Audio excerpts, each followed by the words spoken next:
Howdy folks, this is Big Sam. Today, I'm really excited to announce our very first giveaway here on the channel. This is going to be something that I think a lot of you are going to find really interesting. This just came the other day from Russia, so we're going to go ahead and open this up, see what's in here, and then we're going to talk a little bit about what this may be, because this could be a little bit confusing, but we'll do our best. And then what we're going to do is talk about how you can actually win this for yourself. So let's go ahead and get into this here. I got my trusty Spyderco Cricut today, and I want to make sure I don't cut myself, both from this and also what's in here. Now, as you can see, the names have been blacked out to protect the innocent, but this did come from Zlatoust and the Chelyabinsk Oblast. And we can see here we have one souvenir bayonet. This is going to be a good one, folks.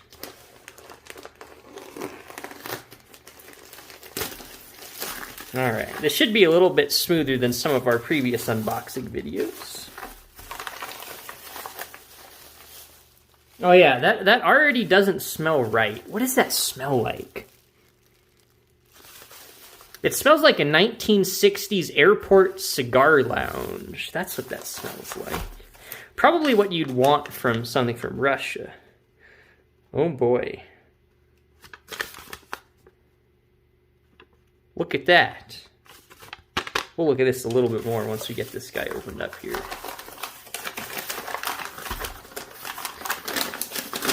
Ah, really nice wrapping here. Now this really smells like a 1960s cigar. It's a good, woo, man. Woo, it's a good thing y'all don't have smell-o-vision, because this could knock a horse dead. Look at what we have here, folks. Now, some of y'all might immediately recognize this as a Mosin Nagant bayonet. And, well, you'd be right. This is, in fact, a Mosin Nagant bayonet, but it's not exactly the kind we're used to seeing.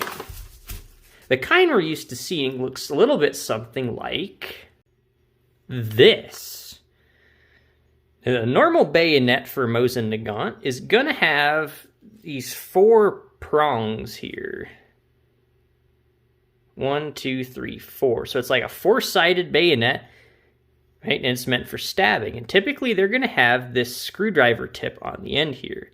Right, and then typical deal here where it slides on the gun, slides over the front sight base, and locks into place with this button here. Now this one we can see is a little bit different. This is what we actually refer to as a Blokadnik, or as they probably call it in Russia, it's the Blokadnik. Now, a Blokadnik is a really interesting thing. It's sort of like a slang term due to the Leningrad blockade. But to understand what this bayonet actually means, or what it's supposed to mean at least, we kind of need to understand the Siege of Leningrad a little bit. Now, if you're not familiar with the Siege of Leningrad, it's the biggest, greatest, most horrible siege in the history of humankind. It's a really crazy story, and I highly encourage you to read up on it if you're not really familiar with the topic, because it's a really fascinating period in human history, and I think it's a really dark story about human beings overcoming impossible challenges. So, really, really interesting story. One of the problems, though, is the Nazis started to besiege Leningrad around 1941, and, well, there was a problem. You see, when you besiege a city, you cut off its supplies. And if you cut off its supplies, you're going to have a hard time with factories producing goods, and you're going to have a hard time with people starving to death. And unfortunately for the case of Leningrad, both of these things happened.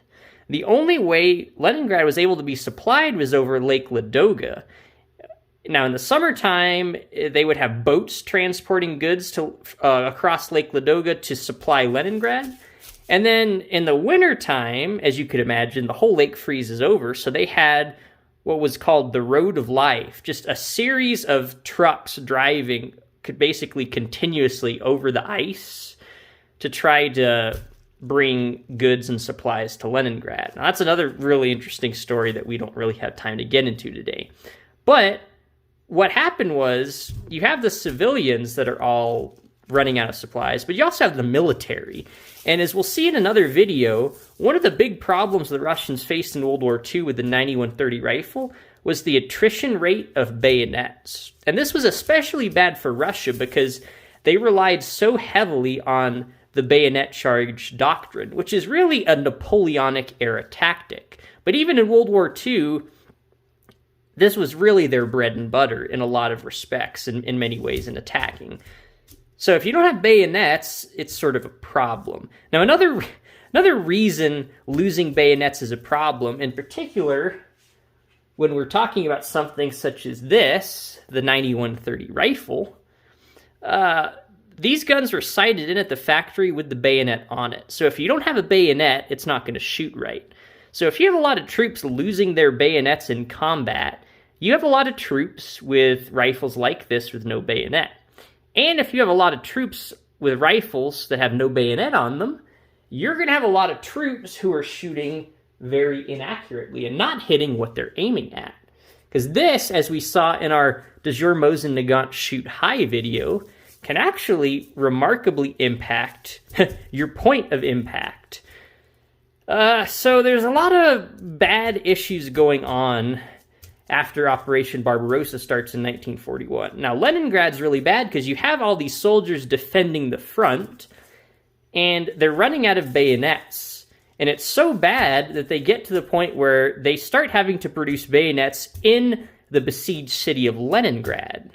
This is not really a good scenario for a number of reasons. One, they don't have very good equipment because a lot of the equipment was probably already evacuated, so they had to work with what they had. Another problem is supplies and raw material, like steel. Where do you get steel to make a bayonet? Well, turns out they had issues with that. Another issue was the manpower. You can have people to produce bayonets there, but they're probably, the people that are still around in Leningrad that haven't been evacuated, they're probably going to be either just unskilled labor altogether, or at least totally unskilled or unqualified for producing something like this. Not to mention that throughout most of the war until the siege was lifted in 1944, the factory workers were starving to death. So when you couple all of these things together, you're left with one very bad scenario for everyone. But as we see throughout World War II, the Russian people were extremely stubborn and very persistent, and probably some of the most resilient people in human history that we see in Russia during World War II. And unfortunately, Hitler also discovered this the hard way. Poor Hitler. We have no sympathy for him here on the channel. Now, what about this thing? Well, they started looking around at bayonets, and they said, well, we need them badly, so we're going to start building them in Leningrad.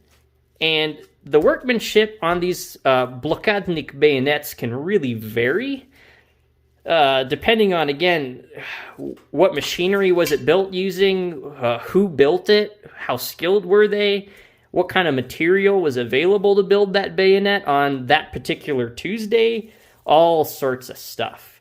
But what they started with was a different design altogether, which is really fascinating. Now, this one, and I suspect the reason why, is because this original one has this really complex four-sided shape. What this is basically a knife blade that's welded to this bayonet base here. We have our typical button. As we can see, this is all pretty standard stuff. And when you put this on the rifle, here's the sight base. So this is going to be out on the right side of the rifle, sticking out like this. So it's on the rifle, it's not actually going to be horizontal. The blade's going to be vertical, like this. So that's what you'd be looking at. Ooh, not good. Now, we can see here, this one side, the right side, or I guess if it's on the gun, this would be the top side. because remember it's vertical, it's really thick. See that? And it thins a little bit as we get to the end, but it's quite thick. Now we flip it around, this side's pretty thin. Now I don't know if this was supposed to be sharpened or not, but one thing I can tell you, the tip is, that's kind of mean. You could definitely impale yourself on this rascal. So this is really just not a good thing overall. To be on the business end of. This is just not good. So what I suspect happened was they found that with all of their challenges, this was a lot easier to manufacture than this. You just get a piece of steel, a grinder, and sort of grind away down on it until you get this shape. And then once you have this shape, you just weld it to this. Now, I don't know the story about this. You'd think this would actually be a lot harder to make, but they were still able to produce these bases of the bayonets. I don't know if they were somehow supplied these, or if they had separate machinery with more skilled labor to produce this part. Not really sure yet. But what we know from this is that these were extremely needed, and as far as I could tell, they were very well loved by the troops. These were pretty much a godsend to all of the troops around the besieged area of Leningrad. Now, today, these bayonets, known as the Blokadniks, are extremely rare. Usually when you find one, it's really horrible condition. It's because most of these that exist today were dug up from, well, around the Leningrad area somewhat.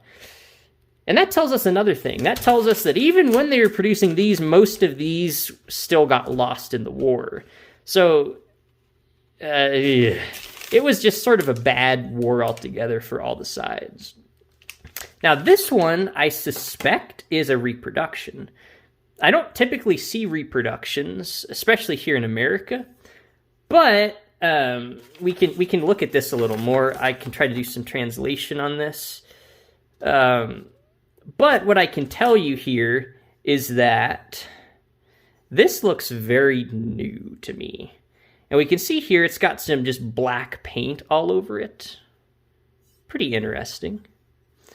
Now, I tried putting this on a rifle, and ironically, just like the pitchfork bayonet, this one has not been sized. So, because this hasn't been sized, I know this has never been issued before, so that really lends me to believe this is probably a reproduction if this has never been issued. Because I don't know why this would exist. Because all of these got issued, because this was one of those emergency wartime things where make it as quickly as possible and get it out to the troops. So this is probably a reproduction, but it's still really cool because not many people have one of these. And I did get this from the same seller in Russia that sells the pitchfork bayonets. And I thought this would be a really interesting thing to feature on the channel and something really cool to give away. So that brings us to our giveaway of this interesting Blokadnik reproduction bayonet Mosin thing. Now, we can see here this, like, I got a measurement. Seems to be about 36 inches. So this would be considered the short pattern. So that's what I'll be referring to as the short pattern. They did a short and a long pattern. The longer one ranged up to like 45 inches total. So this would be a short pattern. Now, how can you win this? Okay. Well, what we're going to do is all you need to do is just comment on the video. If you comment on this video, you will be entered to win this bayonet. Now, you can comment 100 times, but you'll still only get one entry. And what we're going to do is announce the winner on February 14th, coming up here, which a lot of people know as Valentine's Day. So even if you don't have that special lady in your life, you can still look forward to Valentine's Day because you might just win this really interesting bayonet from Russia. So how about that? So we'll announce the winner on February 14th, and then I'll go ahead and reply to your comment on this video if you're the winner, And then you will have 3 days, 72 hours to send me an email. And in there, let me know the address you want this sent to. Now, if you don't contact me within those 72 hours, we will pick another winner. And if we do decide another winner, well, I'll announce that in another video. So this is how we're going to do our first giveaway. And again, this is unsized, so this won't fit on a rifle. Now, you might also remember from one of our last videos about sizing the pitchfork bayonet. I got this thing. So if you win this, I can send this to you as is, or if you want me to, I can try to size this for you in that hydraulic press using this tool. Now, I'm not going to guarantee that this is going to work perfectly, or as if this is going to fit on your particular rifle. So I'm just going to give you the option. If you want to, you can do this, size it yourself, or find someone else to do it.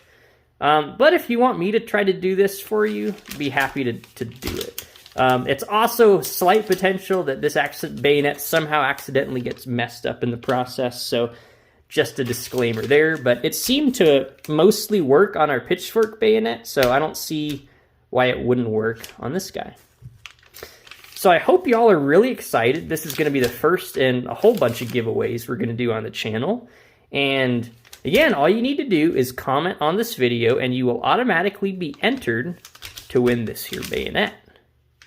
I think I can pretty much send this anywhere in the world. I don't know about like China may be a problem. So if there is some sort of difficulty with sending you this bayonet and you happen to win, and you live in a really interesting country that I can't send this to for some reason, well, we'll figure out something else to send you then. But I don't really anticipate that being a problem. Especially the probability that this goes to the US is pretty high, given the majority of the viewers on this channel are in the United States. But nevertheless, it'd be really cool if, I got to send this to Belgium or France. You just never know. We got viewers everywhere. It's one of the great things about this channel. So thanks for watching, guys. I hope y'all are excited about our first giveaway. And what I also hope is that you're looking forward to February 14th. So stay tuned, guys. We got a lot more interesting content coming down the pipeline. And I hope you and your friends will subscribe. Let me know if y'all have any prayer requests. And I'll see you next time.